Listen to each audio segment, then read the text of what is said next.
I just finished reading the spoilers for chapter 35, and this chapter is super interesting because Ikemoto did something way more subtle than usual. He showed us just how far Kawaki has changed, and at the same time, how surprisingly human Hidari is. I'm going to break all of that down for you in detail right now, so go ahead and drop a like, and don't forget to leave a comment. The spoilers are out, but at the time I'm recording this video, there aren't that many of them. Still, what's already available is more than enough to understand a lot of what's going on. So let's start with the cover. Hidari is sitting in a lotus position with a calm expression on his face. It's a really beautiful cover, and if you've been following the manga for a while, you will know that a cover like this is already telling you something important before you even get to the first page. Hidari is a Shinju that absorbed Sasuke. He wears Sasuke's face, carries his memories, but not his soul. Or are we actually wrong about that? Is Sasuke somehow influencing him? That's the question Ikemoto keeps refusing to let us close, and chapter 35 brings it right back to the surface. Inside the chapter, we're in the Shinju hideout, and Hidari is just sitting there, flipping through a picture book about cats. I literally stopped at this moment, because this is not a random detail, this is a very deliberate choice that pulls in a massive thread from the canon. Sasuke and cats is a connection that goes all the way back to his childhood. In the Naruto anime, young Sasuke used to follow Itachi to visit Nekoba, an elderly woman living in an abandoned town with her granddaughter, surrounded by cats, including the talking cats, Denki and Hina. She ran a supply shop that the Uchiha clan used. Itachi would go there on business, and Sasuke would just tag along the way little brothers do.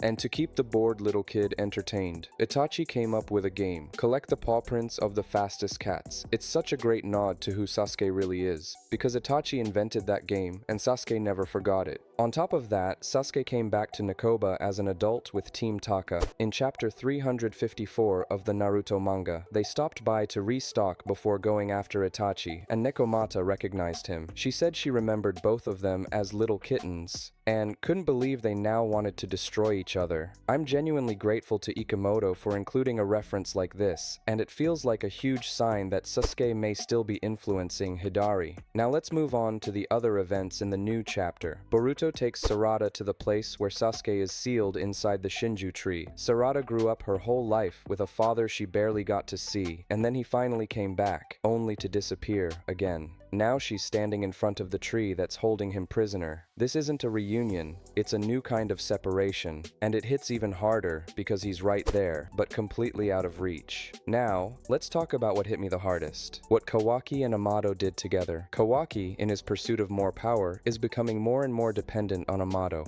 At this point, it's not even a partnership anymore. It's a deal where he's slowly giving up more and more of his independence. For the final 15% of power that Amato promised him, Kawaki may have crossed a line that changes how we see him forever. To get it, Kawaki enters the hideout where Kashin Koji is staying, and Amato's White Toad deactivates Koji with a secret keyword. Amato created Koji, and now Amato just switched him off. As a reader, watching Kawaki in this scene, I honestly didn't expect him to go this far this soon. This isn't the decision of a protector, it's a cold and calculated choice. He carried out Amato's plan, and removed someone who could have helped them win, but who had become a major obstacle to Amato's goals. And you know what's scariest of all? Kawaki probably thinks he did the right thing. Kawaki thinks he's using Amato, but Amato sees things very differently. A quiet opening with Hidari and his cat picture book, a calm but deeply tragic scene at the tree, and then a controversial decision to close things out. I think Hidari's story is going to start unfolding in a very different direction soon, if fragments of Sasuke are still alive inside him, not as memories exactly, but as instincts, as responses to images from the past that's going to create an even bigger conflict within him. And that contradiction hasn't gone unnoticed by Jura, who may very soon start seeing Hidari as a threat. There are a lot more details hidden in this chapter, and I'm going to release separate videos diving into them. So make sure you're subscribed to the channel so you don't miss any of that. And before we wrap up this video, I want to hear from you. And how do you think Boruto is going to react now that he's basically standing alone against all the Shinju, a manipulative Amato, and a cunning Code? Chapter 35 of Boruto turned out to be interesting. Drop your thoughts in the comments.